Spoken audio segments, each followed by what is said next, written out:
If you could stand on the surface of Earth 4 billion years ago, the air would kill you before the heat did. There would be no oxygen in it. None. Not a single breath anywhere on the planet that you could survive. The sky would be a strange, dusky color, pale orange above, bruised where the thin haze of methane particles filtered the young sun into something dimmer than a rainy afternoon. The light that reached the ground would be cold, if you could have tasted it, would taste of sulfur and of iron, and faintly of something sweet and rotten, like marsh gas, rising from water nowhere in the shape of any sea you would recognize. Somewhere in the shallow margins of that young, hidden inside a mat of blue-green slime so thin you could scrape it off a rock with a fingernail, a tiny organism had already learned how to make the thing you would one day need in order to be alive. It would take another 1.5 billion years before its work would become visible in the sky. This is the story of how Earth learned to breathe. It is one of the oldest and strangest stories the planet has ever written into its own rocks. The story of how an atmosphere that was, for most of the first half of Earth's history, almost entirely free of oxygen, came to be filled with it.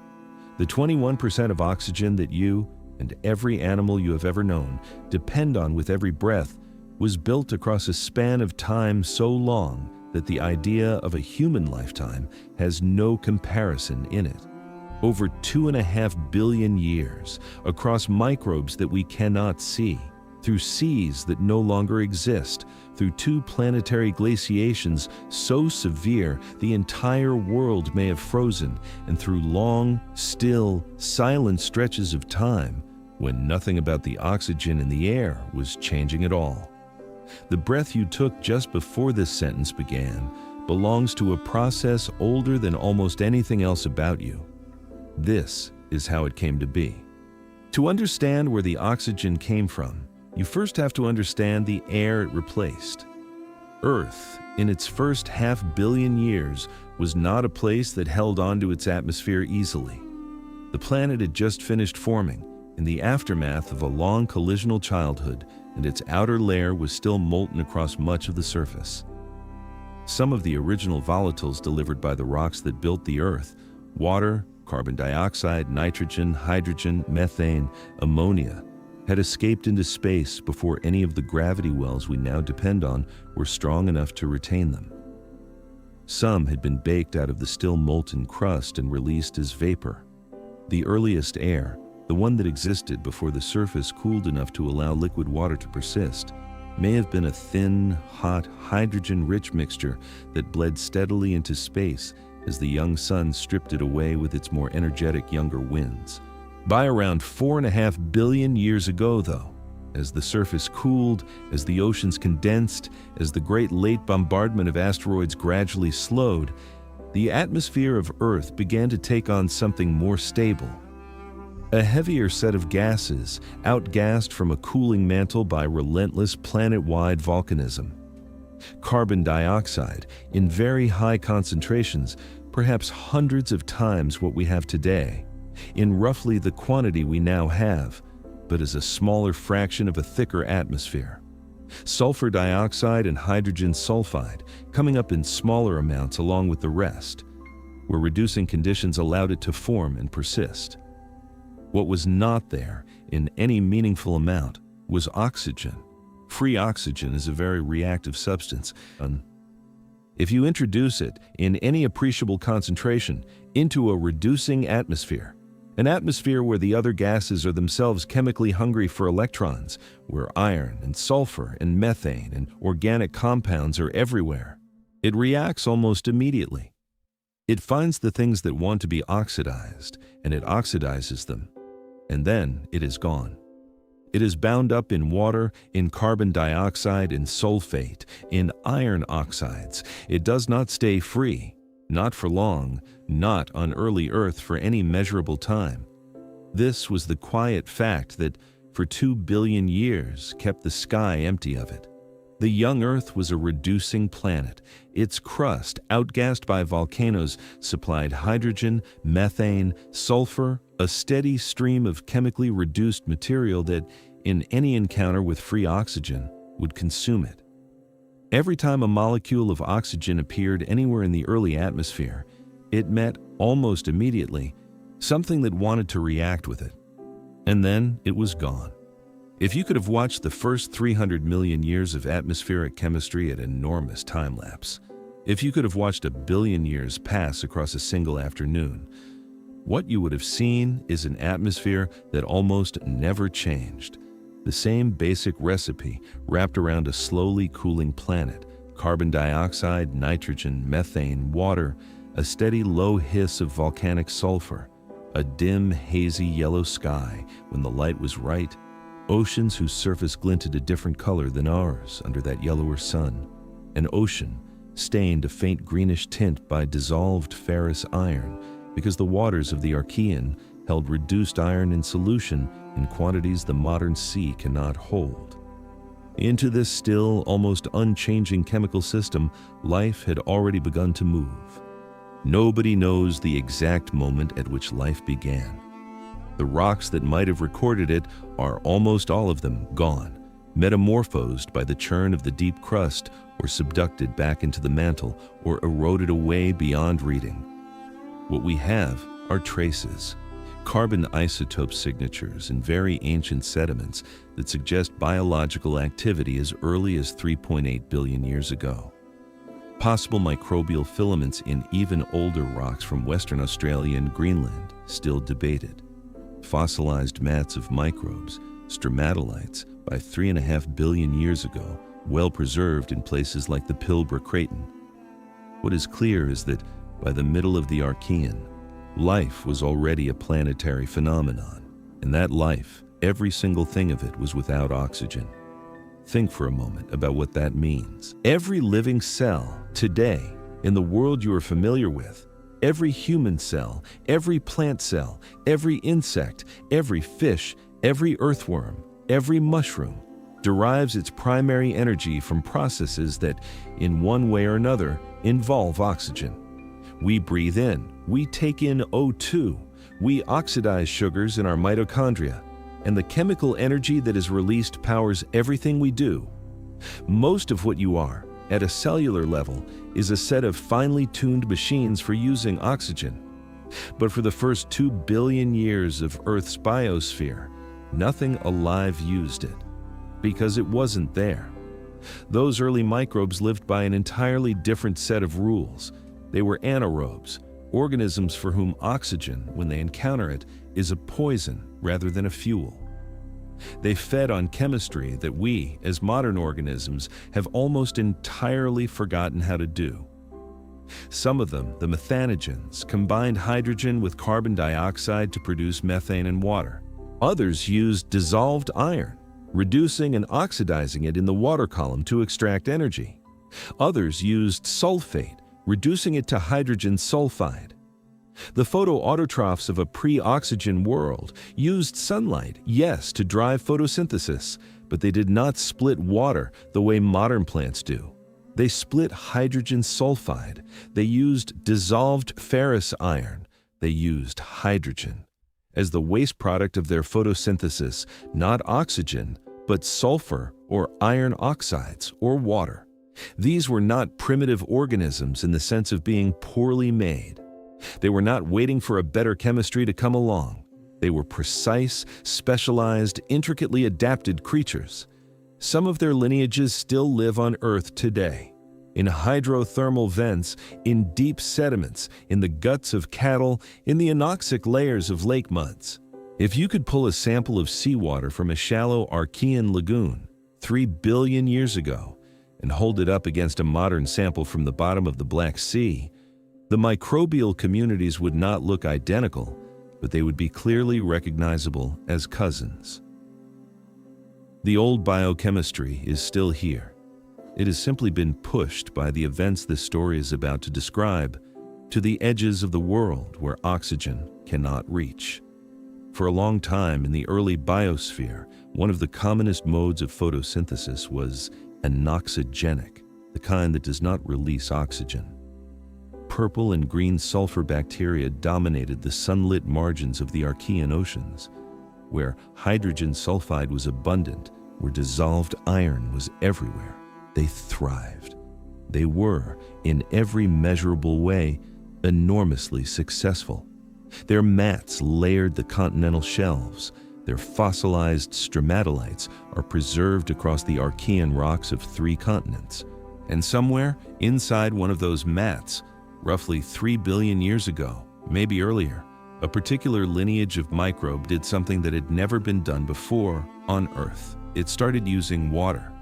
The invention of oxygenic photosynthesis may be the single most consequential event in the history of biology. It happened once, as far as we can tell, in one lineage, the Cyanobacteria, and it changed the energetic possibilities of life forever. Photosynthetic organisms had relied on reductants that were, even in the richest environments, locally limited. Hydrogen sulfide coming out of hydrothermal vents or released by sulfate-reducing bacteria in nearby sediments was geographically restricted. Dissolved iron, abundant in the Archean Ocean, was limited by the slow pace at which iron-rich hydrothermal fluid could resupply the surface. Hydrogen gas leaking from the crust was never in high concentration. The photosynthetic microbes of the early Earth were locked into specific environments, near specific sources of chemistry that their enzymes could use. Cyanobacteria did something radical. They developed a photosystem, a set of paired protein complexes linked in series that could extract electrons not from sulfide, not from iron, not from hydrogen, but from the one substance that exists almost everywhere on a wet planet. The chemistry of splitting water is not easy. Water is a very stable molecule. To pull its electrons away and release them as usable energy requires an input of light so energetic that no single pigment, no single reaction center could ever do it alone.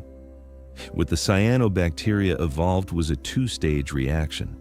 A first photosystem that absorbs light and lifts an electron from an intermediate molecule. A second photosystem that absorbs light and relifts that electron still higher, finally giving it enough energy to be used in the business of life. The 2 photosystems, working in sequence, behave like a biological staircase, each step powered by a separate absorption of a photon. And the electron that falls off the top of this staircase is replaced by one pulled directly out of a water molecule. The water molecule, stripped of its electrons, falls apart. What is left is 2 hydrogen ions and a single oxygen atom. The hydrogen ions are absorbed into the cell's chemistry, used in the construction of sugars. The oxygen atom is released. It pairs with another oxygen atom a short distance away, produced by the same process in another cell. And together they form a molecule of O2, free diatomic oxygen, and drift off into the water. Everywhere on Earth for the first time was the waste product of life. The advantage was extraordinary. Water was everywhere. A photosynthetic organism that could use water was free of the geographical constraint that had limited every earlier photosynthetic lineage. It could live anywhere there was sunlight and moisture. It could colonize the open shelves of the ocean, the shallow lagoons, the freshwater lakes, the wet mats of soil that lined the continents, and wherever it went, it made sugars, and it made oxygen.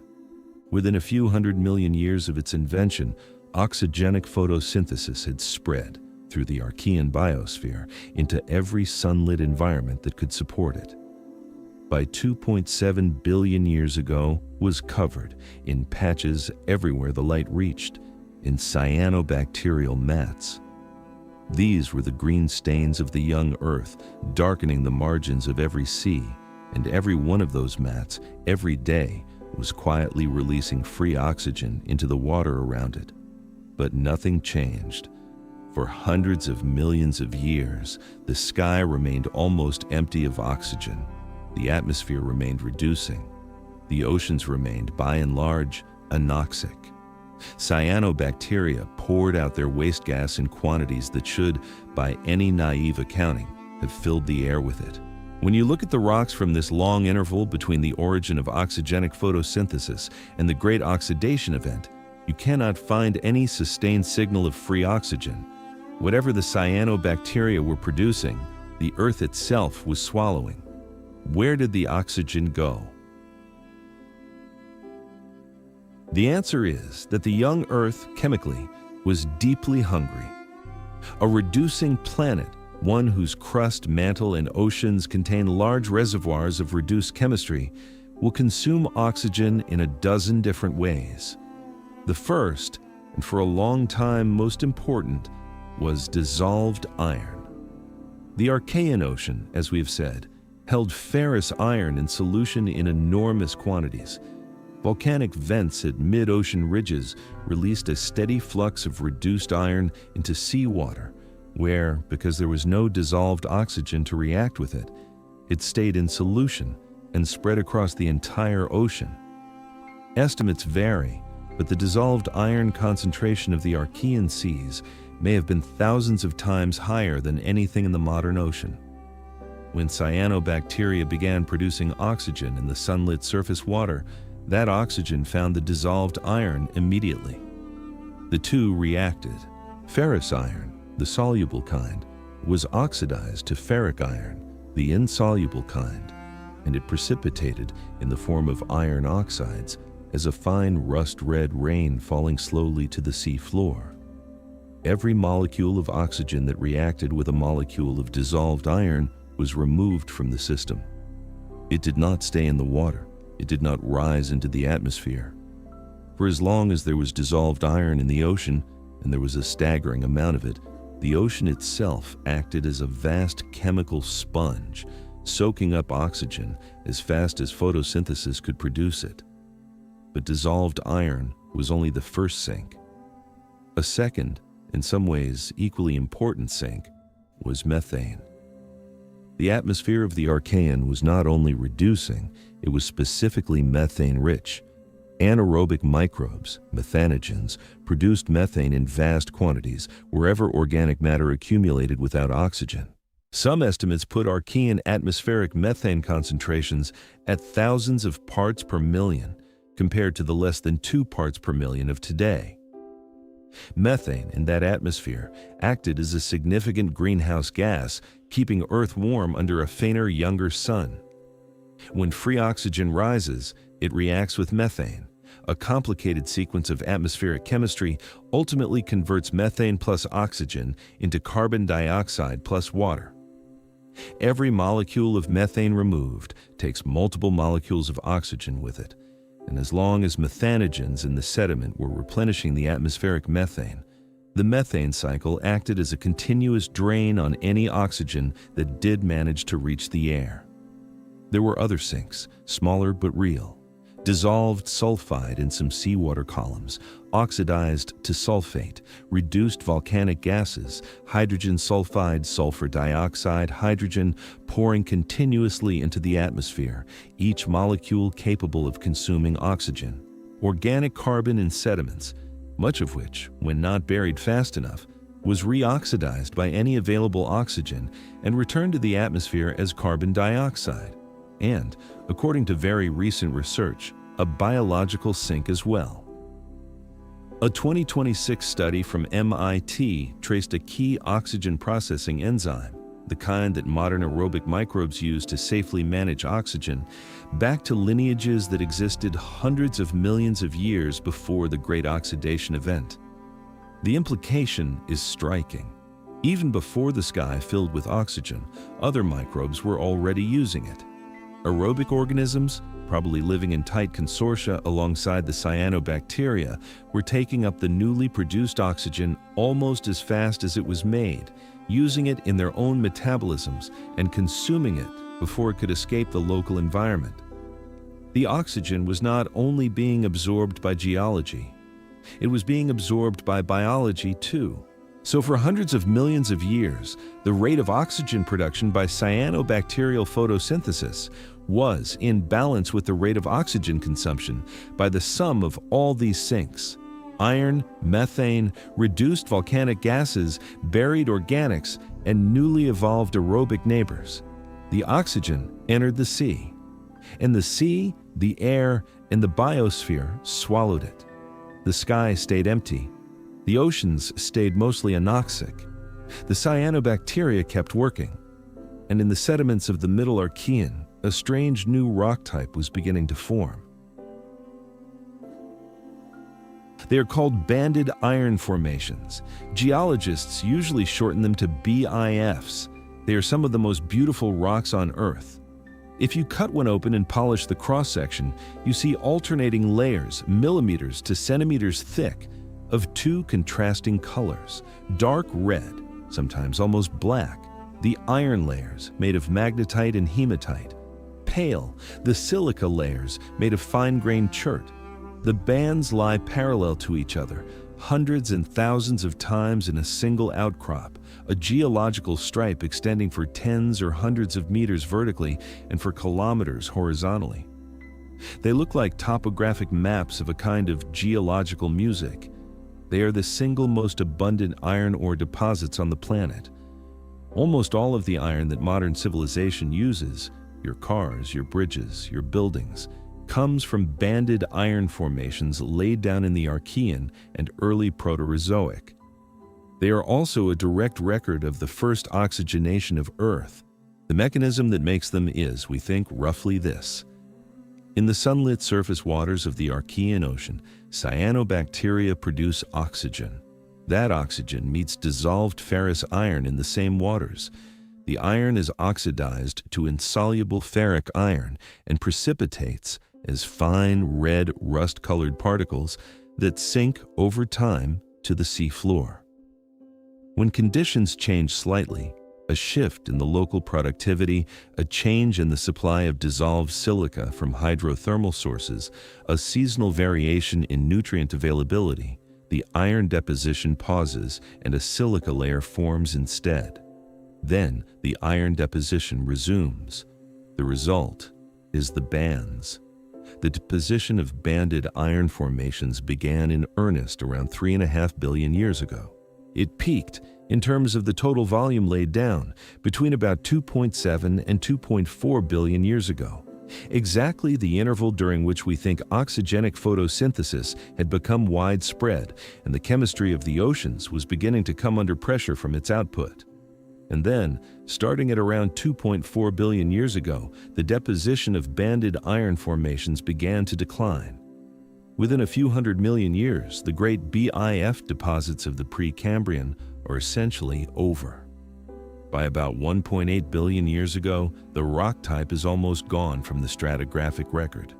The reason, we now understand, is that the ocean had finally run out of dissolved ferrous iron. For nearly 1 billion years, the waters of the Archean had held trillions of tons of iron in solution. The slow but persistent oxygen production of cyanobacteria had pulled it gradually out of the water and buried it as BIFs on the sea floor. By about 2.4 billion years ago, this vast reservoir of chemical hunger had been, to a first approximation, used up. There was less iron available to consume the newly produced oxygen. The ocean's capacity to absorb oxygen, the largest single sink in the system, was beginning to saturate. And once the ocean saturates, the oxygen has nowhere else to go but the sky. The event that geologists now call the Great Oxidation, or sometimes the Great Oxygenation, did not happen overnight. Like the Great Dying 2 billion years later, it is a span of time during which something that had been in equilibrium shifted across thousands and then millions of years into a new configuration. The best dating we have from sulfur isotope signatures in marine sediments places the main transition between roughly 2.4 and 2.3 billion years ago. The point at which the atmosphere first began to hold a small but steady concentration of free oxygen has been refined by recent studies to roughly 2.33 billion years ago. Before that date, the atmospheric signal for oxygen, called mass-independent fractionation of sulfur isotopes, a particular pattern that only survives in an atmosphere without an ozone layer, is present everywhere in the rocks. After that date, it disappears. It disappears, as far as we can tell, globally, and it never returns. An ozone layer had formed, filtering the UV light that produces the sulfur signature. and an ozone layer requires oxygen in the upper atmosphere. The chemistry of the sky, once it crossed this threshold, did not cross it back. Why did the pivot happen when it did, and not earlier and not later? This is one of the most interesting questions in pre-Cambrian geology, and it is still being actively researched. The classical answer, that the oceanic iron sink finally saturated, is part of it, but not the whole story. In recent years, a more layered picture has emerged. A 2025 paper suggested that trace metals, specifically nickel, played a critical limiting role. The metabolism of methanogenic microbes, the great methane producers of the Archean biosphere, depends on nickel-containing enzymes. As the Earth's mantle slowly cooled across billions of years, the hydrothermal supply of nickel to the oceans gradually declined. Methanogens lost their supply. Methane production dropped, and because methane had been one of the major atmospheric sinks for oxygen, the decline of methane production opened the door for atmospheric oxygen to rise. Other studies have emphasized the role of continental growth. The rise of stable continental landmasses, beginning in the late Archean, created more rock surface that could weather. Weathering of continental rock pulled carbon dioxide out of the atmosphere over geological time, subtly altering the carbon budget and the nutrient supply to the oceans. It also exposed new mineral surfaces to oxidation, affecting the balance of oxygen sinks in a direction that, at least in some models, favored the gradual accumulation of atmospheric oxygen. And still other models have pointed to the slow evolution of sedimentary ecosystems, the way biological mats layered themselves, the way organic carbon was or was not buried, the way microbial communities exchanged chemistry across their boundaries. In one recent ecological model, the oxygenation of the atmosphere is not driven by a single planetary scale shift, but emerges out of the slow dynamical tuning of microbial communities across hundreds of millions of years, until the production rate of oxygen finally exceeded its consumption rate by enough for long enough to accumulate. All of these contributions, as far as we can tell, were part of what happened. The pivot was not a single cause. It was the eventual crossing of a threshold that had been slowly approached for the better part of 1 billion years, driven by the exhaustion of iron sinks, the decline of methane production, the growth of continents, the self-organizing dynamics of the biosphere, and very likely a half-dozen other factors we do not yet fully understand. What is clear is that somewhere around 2.33 billion years ago, the threshold was crossed. Oxygen began to accumulate. The sky began to change. It was a small change at first. The atmosphere may have reached, at the peak of the initial rise, only 1 or 2% of present oxygen levels. But even 1% of what we have today was, relative to what had been there for the previous 2 billion years, an enormous amount. It was enough for an ozone layer to form. It was enough for a particular kind of chemistry to begin to dominate the upper atmosphere. It was enough, crucially, for oxygen to start reaching places on the planet where, before, it had never existed. And in those places, almost everything that lived there began to die. The arrival of free oxygen on Earth is one of the greatest extinction events in the planet's history. It is also one of the quietest. There are no great fossil beds of its casualties, because its casualties were microbes, and microbes leave almost no visible record of their passing. But the chemical record, the genetic record, and the broad contours of the microbial phylogeny all tell us the same thing. The anaerobes, the kinds of life that had built the biosphere across 2 billion years, suffered catastrophic losses when the oxygen came. To understand why, you have to understand what free oxygen is, chemically, to a cell that was not designed to handle it. Oxygen is not benign. It is not a neutral participant in chemistry. It is, in fact, one of the most aggressive oxidizing agents in the environmental chemistry kit, a substance that strips electrons from whatever it can reach, that creates, in the presence of water and light, short-lived, highly reactive intermediates called reactive oxygen species, which damage DNA, damage proteins, damage lipid membranes, damage almost every organic molecule that a cell is built out of. Modern aerobic organisms have spent billions of years evolving elaborate machinery for handling this. Superoxide dismutases, catalases, glutathione systems, an entire armory of antioxidant enzymes specifically designed to diffuse reactive oxygen before it damages anything critical. Anaerobic organisms have none of that armory, or more precisely, they have only a fraction of it, whatever was needed to survive the trace, occasional encounter with oxygen in their particular environment. Under a sustained exposure to significant free oxygen, they fail, their membranes oxidize, their enzymes malfunction, their DNA accumulates damage faster than their repair systems can fix. They die or they retreat into the few remaining anoxic refugia, the deep sediments, the deep anoxic basins, the hot springs and hydrothermal systems where local chemistry still excludes the new gas. This is, as far as we can tell, what happened at the Great Oxidation. An enormous fraction of the microbial biosphere of the Earth, the anaerobes that had dominated every sunlit shallow water environment for 1.5 billion years, was abruptly excluded from those environments. Their ecosystems collapsed, their roles were replaced slowly by new organisms, the aerobes, the oxygen-tolerant, and later the oxygen-dependent, that evolved out of the handful of microbes that had either been protected by the MIT-traced early aerobic machinery or had the genetic flexibility to develop it quickly. The biosphere survived because a fraction of it was already quietly equipped. But in terms of species composition, in terms of which lineages dominated, the Archean world ended.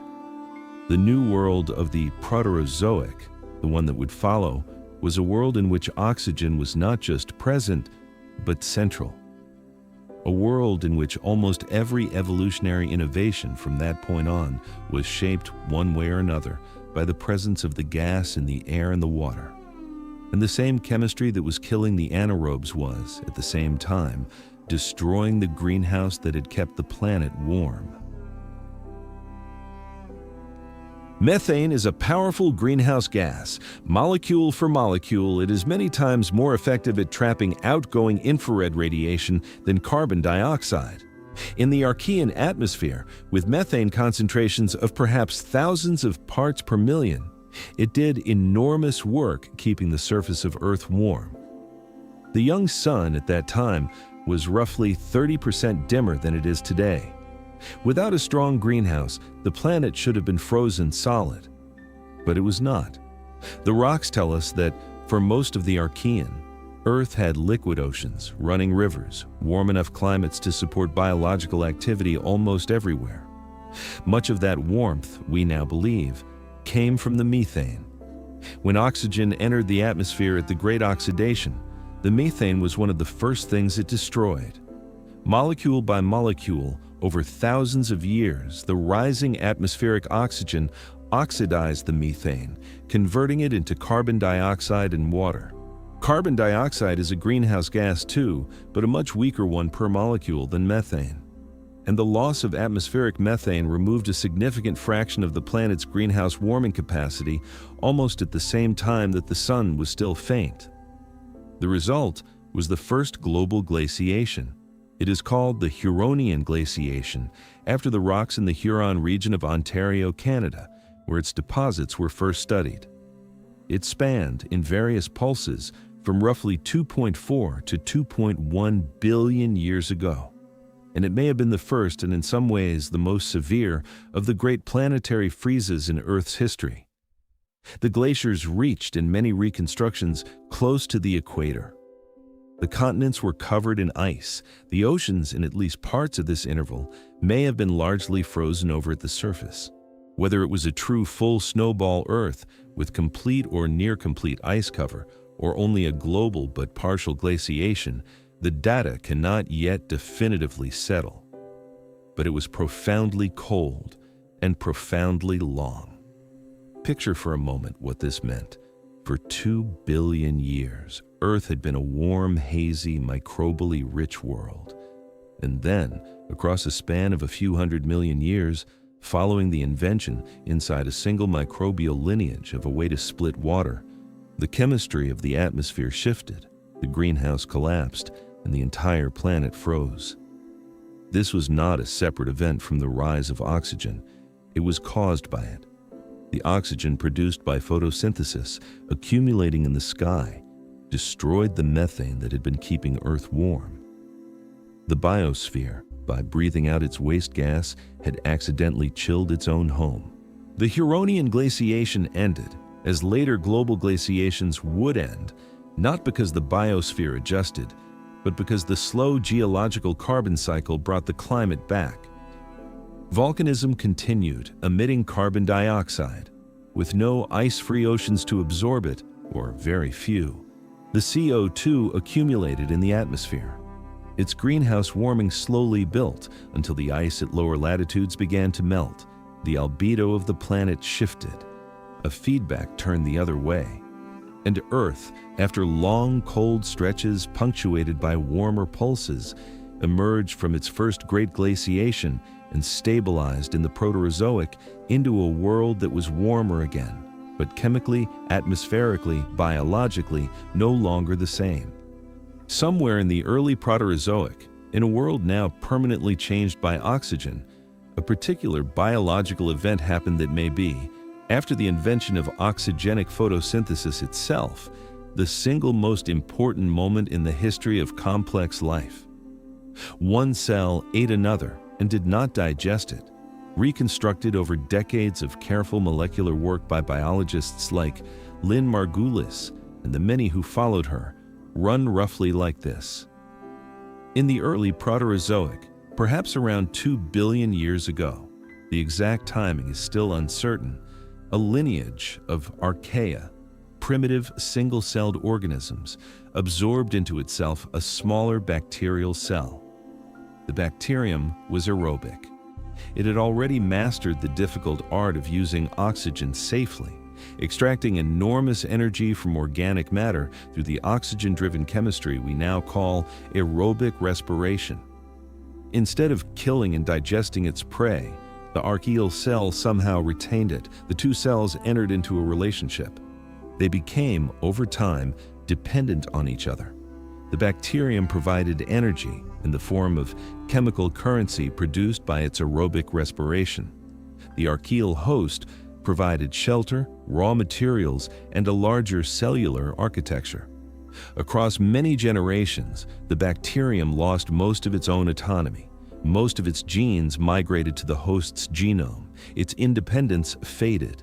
It became, in the end, an organelle. That organelle is what we now call the mitochondrion. Every eukaryotic cell on Earth today, every cell in every plant, every fungus, every animal, every amoeba, every kelp, everything that you can see with your naked eye, contains mitochondria. They are, in each of your cells, the small oblong bodies responsible for producing the usable energy that drives everything you do. They carry their own DNA, a small circular genome, which is unmistakably bacterial in origin. It is, as far as any reading of the evidence can tell, the descendant DNA of the original ancestral bacterium that was absorbed 2 billion years ago into the ancestor of every eukaryote.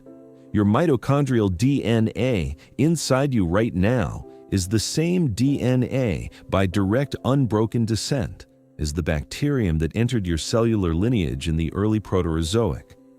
The endosymbiotic bacterium never escaped.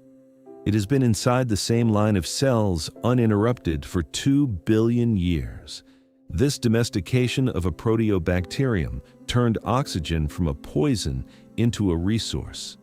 Aerobic respiration, when efficiently performed, yields many times more usable energy per unit of organic fuel than any anaerobic alternative.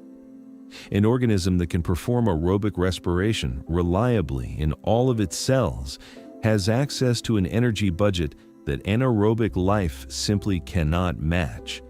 It can grow larger, it can move faster, it can sustain more complex internal architectures.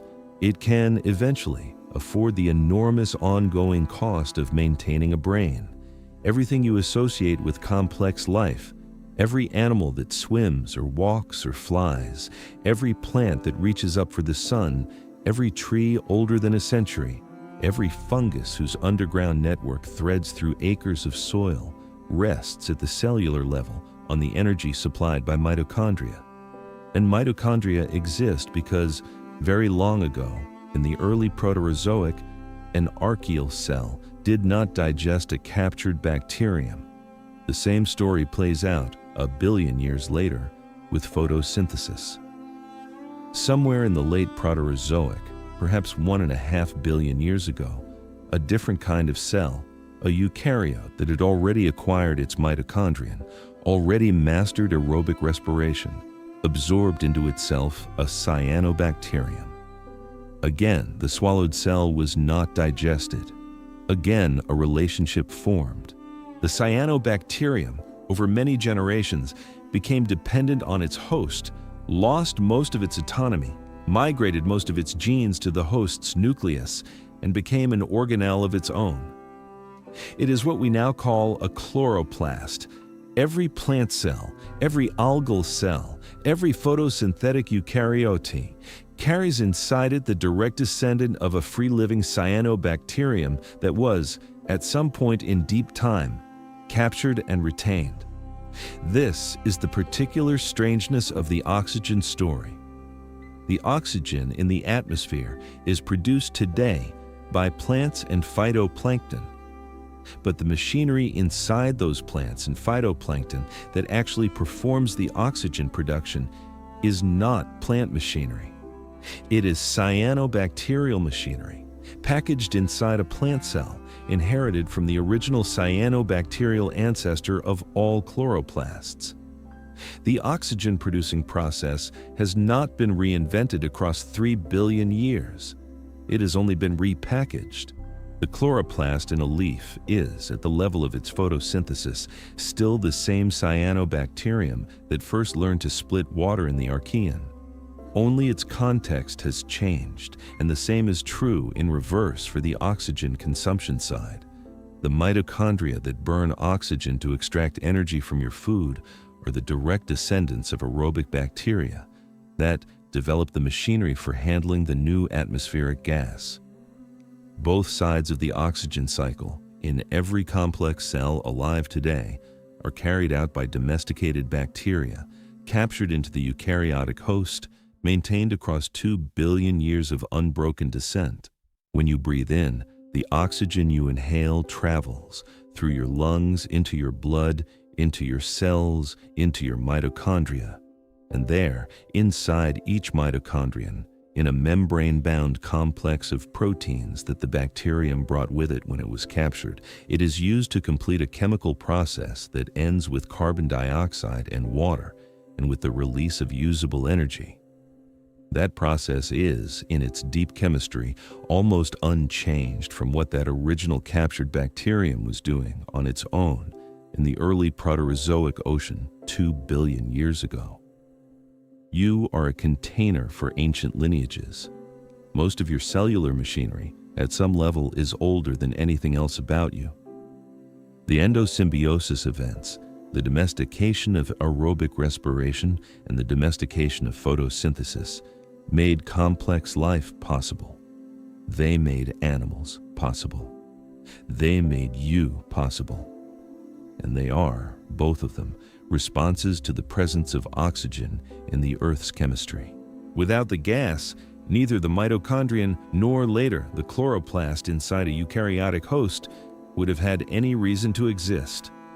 The Proterozoic biosphere, as it quietly restructured itself during the long stable stretch between the Great Oxidation and the Neoproterozoic, was doing the slow, invisible work of turning itself into the kind of biology that could eventually produce plants and animals and us.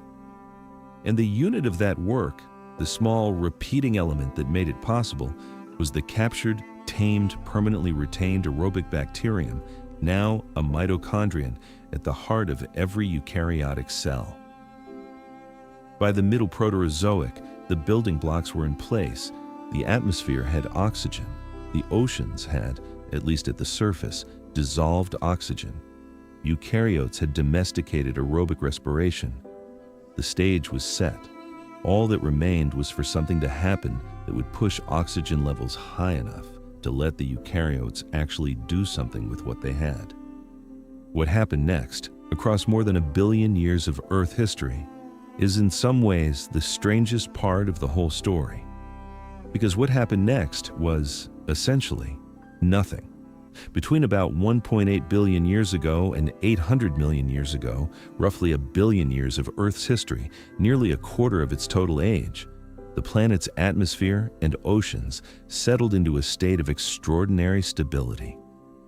Oxygen levels in the atmosphere stayed low, somewhere between 1 and 10% of present levels, not high enough to oxygenate the deep oceans, not low enough to return to the Archean, but mostly in the lower range of that band.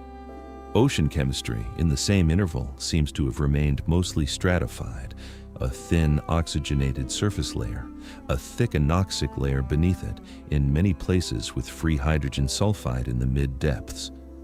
Nothing about the system for 1 billion years was moving anywhere. Geologists call this interval the boring billion. It is, by consensus, not actually boring. It is simply the interval in which the big environmental signals that we can read easily in the rock record are unusually flat. Carbon isotopes do not swing dramatically. Oxygen isotopes do not swing. Sulfur signals are relatively stable. Eukaryotic life, the kind of cell that has a nucleus and mitochondria and the general architecture that we, as multicellular animals, descend from, does appear during this interval and evolves slowly and diversifies modestly. But it stays microscopic. It does not become visible to the naked eye, and the microbial communities that had dominated the post-Great Oxidation biosphere continued, unchanged in any large-scale way for 1 billion years. Why? This is another live question in geobiology. One persistent idea is that the particular chemistry of the boring billion oceans, the sulfidic middle depths described by the Canfield Ocean model, slowed the cycling of nutrients, particularly the essential nutrients for photosynthesis.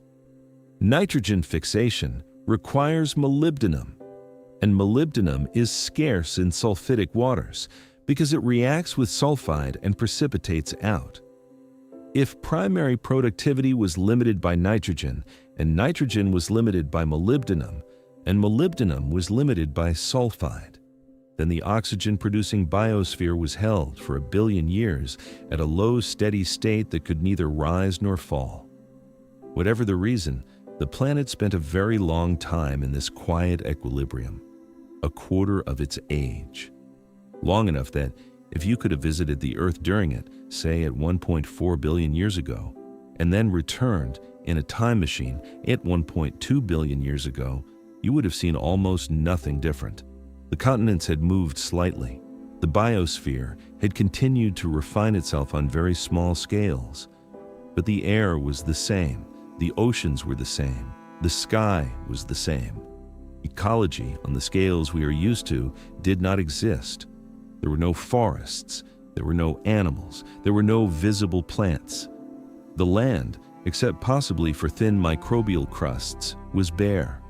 The oceans were populated by single-celled life, bacteria, archaea, early eukaryotes, and by microbial mats, and by nothing that had any particular body, any particular shape, anything you would recognize as an organism if you saw it. And then, slowly, the system began to move again. Starting around 800 million years ago, the Earth's atmosphere began, for the second time in its history, to accumulate oxygen. The event is called the Neoproterozoic Oxygenation Event, the NOE, and it unfolded over hundreds of millions of years in pulses and is still the subject of intense geological debate. For a long time, the simple story was that oxygen rose from Proterozoic levels, somewhere between 1 and 10% of present atmosphere, to essentially modern levels, just in time to support the explosion of animal life at the beginning of the Cambrian. A recent 2024 study using sophisticated isotopic tracking has refined this picture to a 3-pulse model. Oxygen rose in 3 discrete steps between the early Ediacaran, around 640 to 600 million years ago, and the early Cambrian, around 530 to 520 million years ago. Each step broadly coincided with a major threshold in animal evolution. The driving forces behind the Neoproterozoic oxygenation event were, like those behind the Great Oxidation, multiple and intertwined. One of the most important may have been the rise of eukaryotic algae. Eukaryotes, with their nuclei and their internal complexity, had been evolving quietly through the boring billion. By the late Proterozoic, some of them, red algae, green algae, had developed cellular architectures and sizes that made them significantly more effective at bearing organic carbon. When a dead microbial cell sinks to the sea floor and is buried in sediment without being fully decomposed, the carbon it contains is sequestered, and equivalently, the oxygen that would have been needed to decompose it stays in the atmosphere. Faster sinking organic matter means more carbon buried per unit photosynthesis, which means more net oxygen accumulated per unit photosynthesis. Tectonics seems to have played a role too. The breakup of the supercontinent Rodinia between about 800 and 700 million years ago exposed enormous new areas of continental margin to weathering. Weathering of silicate rock pulled carbon dioxide out of the atmosphere, altered the chemistry of seawater, and in the longer term helped drive the climate swings that followed. And the climate swings that followed were extraordinary. Between about 717 million years ago and 635 million years ago, the Earth entered the most severe glaciations in its entire history: the Sturtian glaciation, the Marinoan glaciation. In their most intense phases, these events appear to have been true snowball Earths, glaciers reaching the equator, ocean ice extending across most of the surface, land surfaces dominated by ice or bare rock. The evidence for these extreme states is preserved in rock sections on every continent. Glacial deposits found at paleo-latitudes close to the equator, deposits of a kind that could only have formed under a fully frozen ocean. And out of these frozen intervals, something new began, slowly, to emerge. The connection between the snowball glaciations and the Neoproterozoic oxygenation is still being worked out, but the pattern is clear enough. Each major pulse of oxygen rise in the 3-pulse model is associated with a phase of profound biogeochemical reorganization, often tied to the aftermath of a glaciation. When an ice-covered ocean finally melts, enormous quantities of nutrients, previously locked up in ice or at the bottom of dark basins, flood the newly uncovered surface waters. Primary productivity explodes, photosynthesis spikes, oxygen production rises, organic carbon is produced and buried in enormous volumes. The atmosphere absorbs a fresh pulse of oxygen that the system, without the shock of the glaciation, might not have produced. And into each of these newly oxygenated windows, a new ecological possibility opened. Toward the end of the Ediacaran period, somewhere between 635 and 540 million years ago, the oldest unambiguous macroscopic animal fossils begin to appear in the rocks. They are preserved, most famously, in the Flinders Ranges of South Australia and in sites in Newfoundland and the Russian White Sea. They are strange, quiet, unfamiliar creatures, frond-like organisms rooted to the sea floor, disc-shaped bodies, segmented ribbon-like forms. They seem, to modern eyes, almost abstract. Most of them do not look like anything that would survive. Most of them did not survive. The Ediacaran biota is largely an experiment of its own, evolutionarily speaking, that does not persist cleanly into the Cambrian. But they are the first macroscopic animals. and their arrival is, almost certainly, not a coincidence. Multicellular animals cannot live in an atmosphere with very low oxygen. They require sufficient dissolved oxygen in their surrounding water to support the diffusion of gas through tissue, and when they become larger, to support increasingly complex respiratory and circulatory systems. The Ediacaran fauna appears exactly in the interval when surface oxygen levels, according to the 3-pulse model, cross a critical threshold for the first time. Then, around 538 million years ago, comes the Cambrian Explosion. This is the best-known radiation in the history of life. Within a span of a few tens of millions of years, a blink geologically speaking, the ancestors of nearly every modern animal phylum appear in the fossil record. Arthropods, mollusks, chordates, echinoderms, brachiopods, body plans, once they appear, diversify and experiment and settle into the architectures that will characterize animal life from that point on. Predation, with hard parts capable of grabbing and tearing, emerges. With muscular systems sophisticated enough for active pursuit, emerges. Complex sensory organs, compound eyes, chemical receptors, appear. The seafloor, for the first time, comes alive with creatures that look, through a slight squint, like relatives of everything that will come after. The Cambrian explosion has many causes, and the scientific literature is still working them out. Ecological feedbacks once predators appear, genetic flexibility in the new animal lineages, possibly some role for the breakup of Rodinia and the new shallow sea environments it created. But of all the contributing factors, one thing is beyond dispute. None of it would have been possible without oxygen. The energy demands of an active, moving, predatory animal, an animal with muscles, with a digestive tract, with a nervous system, are enormous compared to those of a microbe. Only aerobic respiration, with its high yield per unit fuel, could support them. And only an oxygenated surface ocean could provide the gas needed for the cellular machinery that uses oxygen. The Cambrian explosion is the first visible payoff of a 2.5 billion year investment by the biosphere.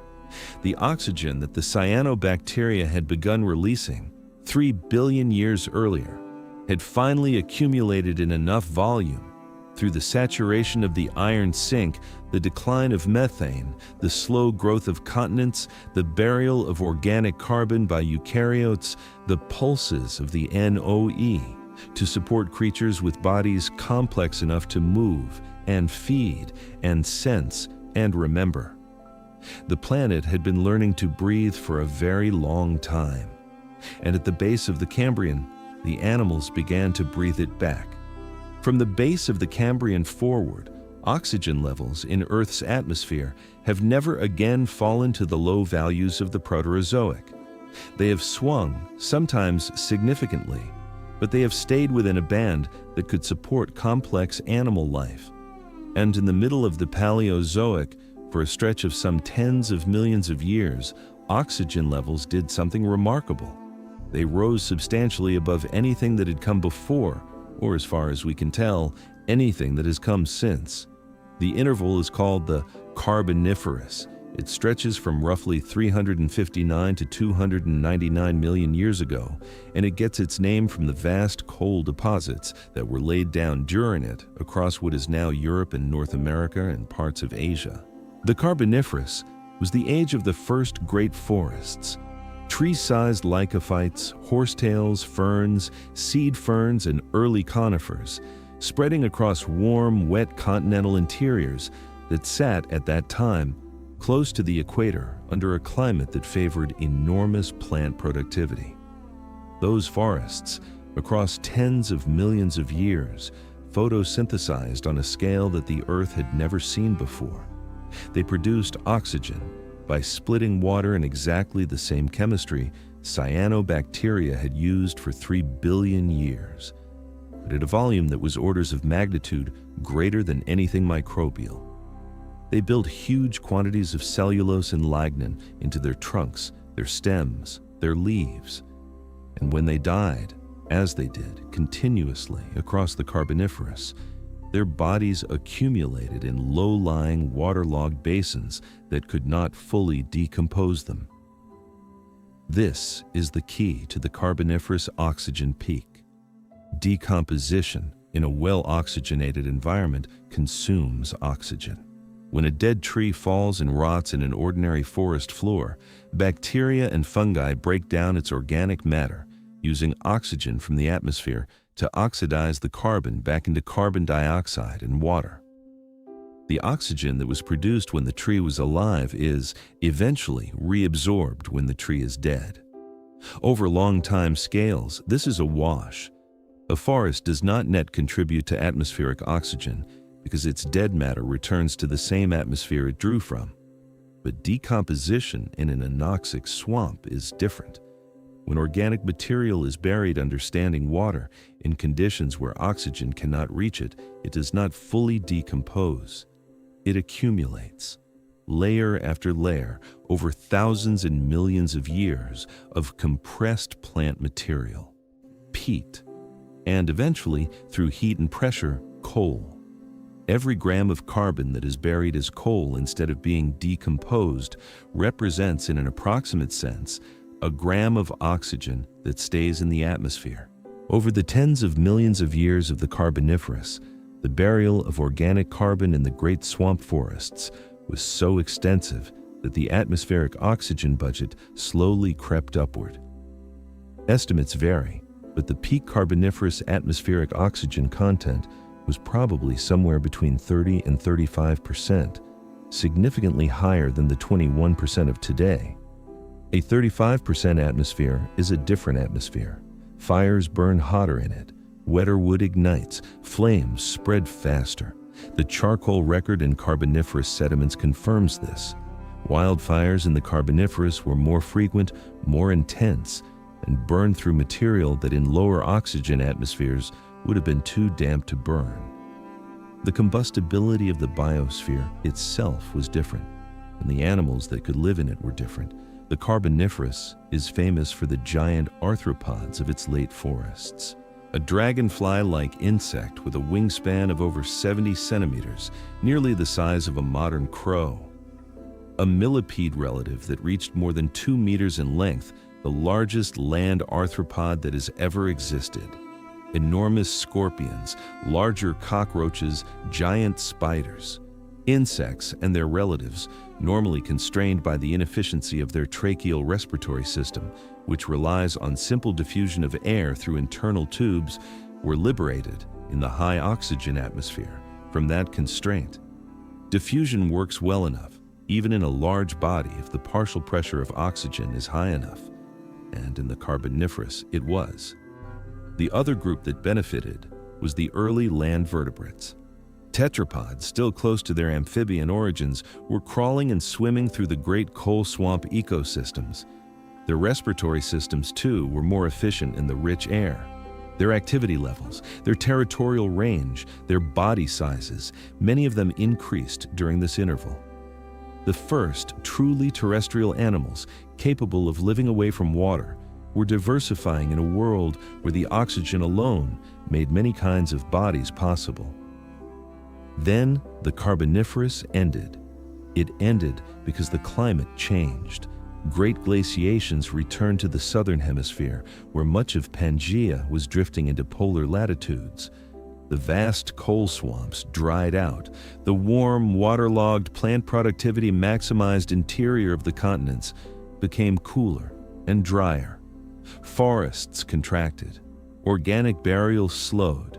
And over millions of years, across the transition into the Permian, atmospheric oxygen drifted back down, toward and eventually to something closer to modern levels. The Carboniferous Peak is, by every measurement we have, the highest oxygen has ever been in Earth's atmosphere.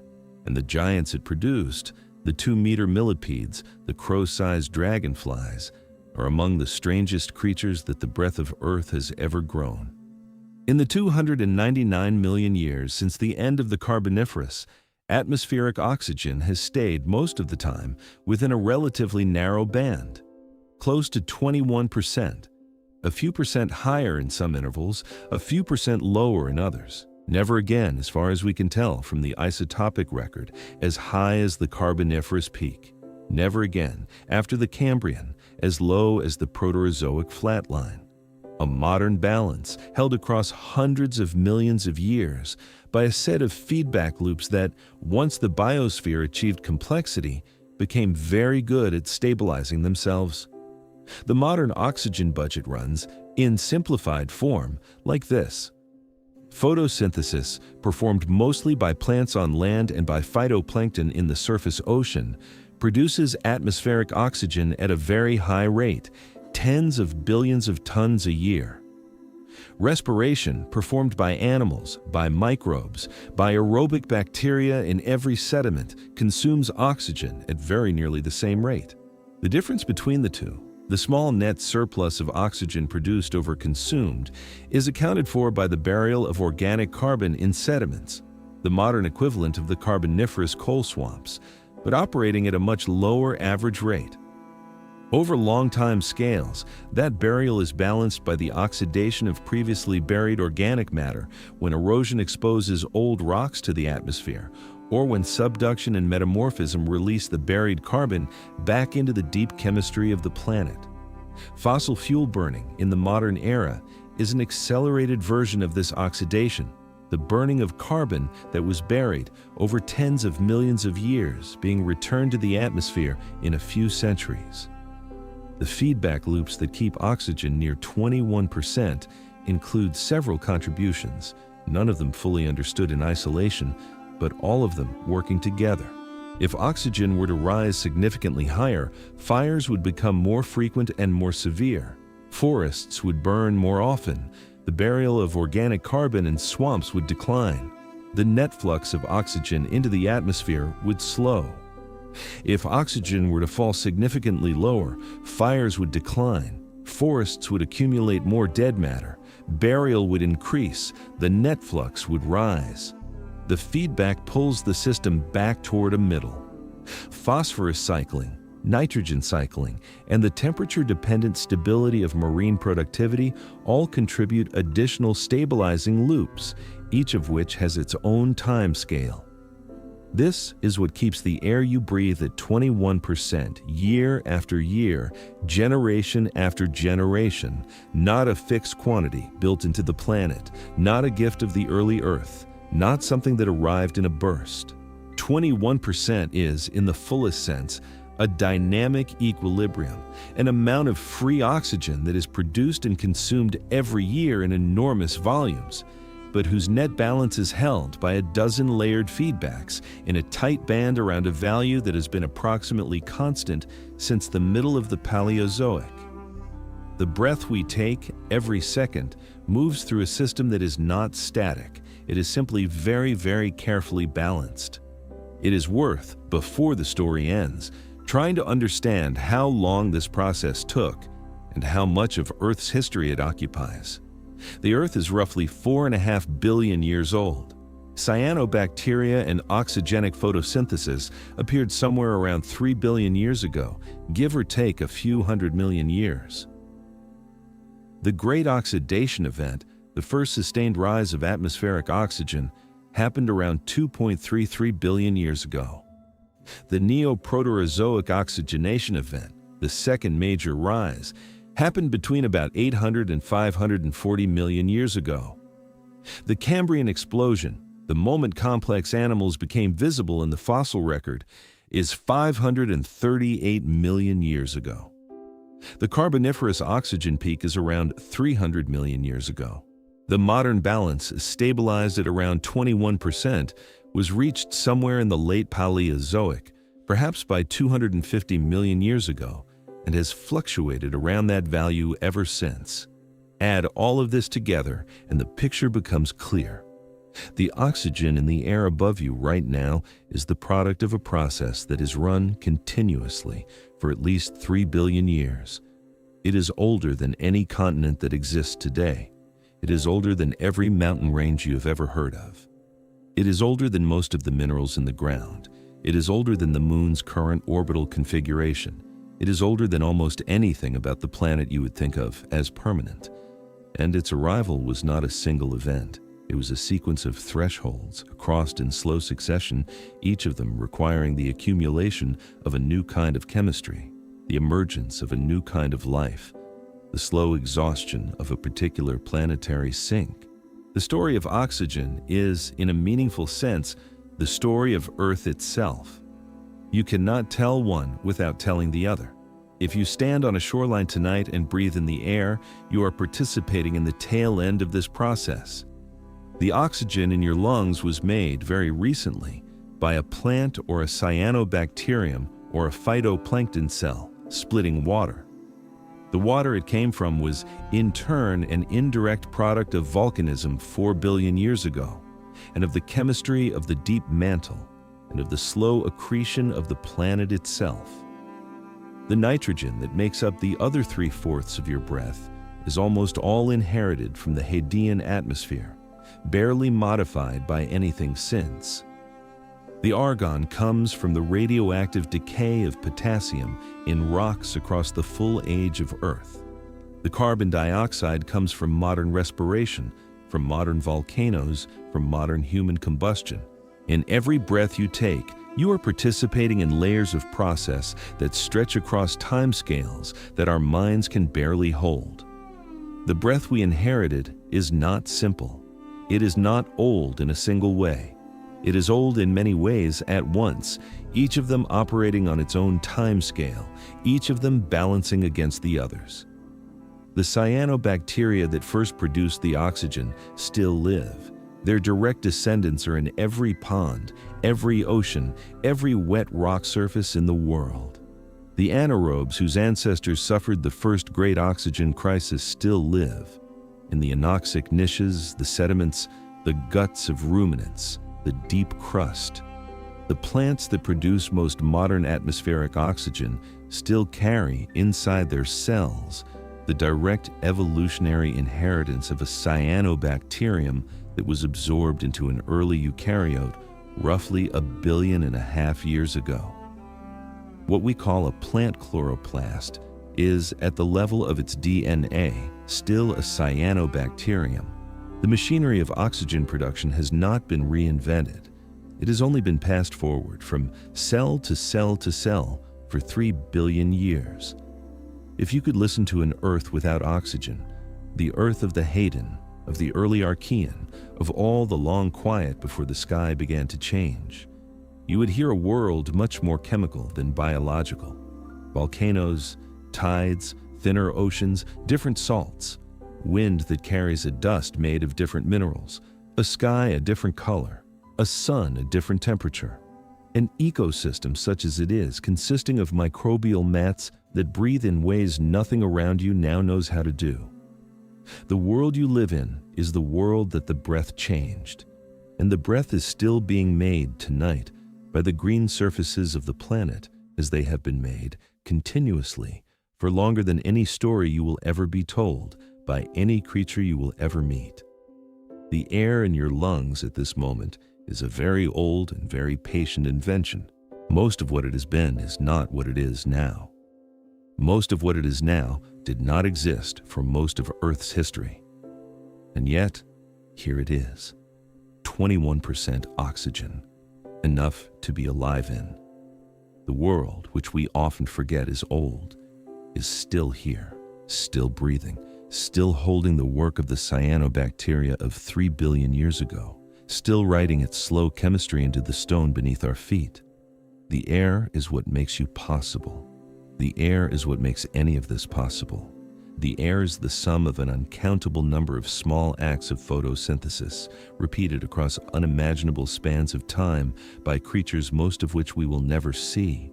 And every breath you take, gently, patiently, is part of that same long, continuing, deep time process. That is where the oxygen came from. That is, in the end, where all of this came from.